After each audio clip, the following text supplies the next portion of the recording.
ангиудыг одоо цаажилцсан байна. Бид нарыг одоо оруулахгүй тийм ээ ингээд цаажилцсан байж байгаа. За сурч боловсрох их маань одоо ноцтойгоор одоо зөрчигдөж байгаа учраас бид нар гомдолтой байгаа. За дохионы хэлээр ялангуяа хичээл заадаггүй. Дохионы хэлээр дамжуулан хичээл заадаггүй. Тийм учраас одоо төр засагтаа хандаж бид нар одоо эрхээ сэргийлэхээр одоо шаардж байна гэж өглөөний мэндийг хүргье.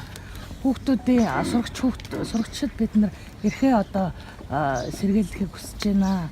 Яагаад одоо чагсаал хийж байгаа вэ гэхээр тийм ээ бид нар одоо сурч боловсрох эрхээ сэргийлэхийг хүсэж байна. Үүнээс гадна бид нар жагсаал одоо хийнэ тийм ээ хичээл хаялтаа зарлана гэсэн чинь багш нар маань болохоор тийм юм байхгүй жагсаал хийж болохгүй та нар хичээл хаялт зарлаж болохгүй гэж хэлсэн. Гэхдээ бид нар яагаад хичээл хаялт зарласан гол шалтгаан нь дохионы хэлээр хичээлээ багш нар маань одоо заадаггүй хамгийн гол сурах ёстой эрхийг маань ноцтойгоор зөрчдөг. Багш нар маань дохионы хэлний мэдлэг байдаггүй. Маш олон жил бидний эрх зөрчигдсээр ирсэн.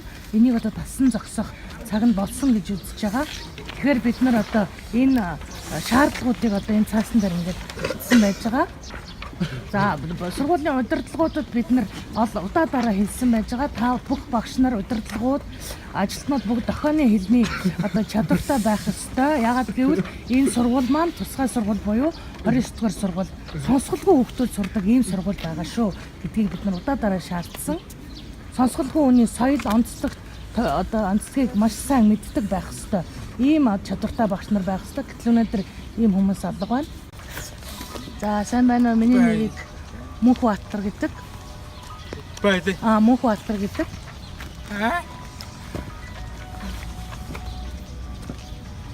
За хичээлийн явцад нөгөө багш нар маань дохионы хэлээр хичээлээ заадгүй учраас хүүхдүүд одоо зүгээр хоорондоо дэмий тийм ээ ярьж суух эсвэл гар утсаараа оролдох гэх мэтчлэн ийм байдлаар одоо хичээлийн цаг хугацаа ийм байдлаар дэмий өнгөрдөг.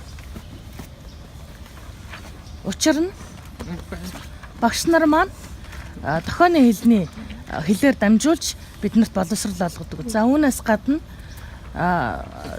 хүүхдүүдийн нөгөө хөгжих явцыг сурхаас гадна мэдлэг олохоос гадна тухайн хувь хүүхдийг хөгжүүлэх үйл явцыг хийдэггүй.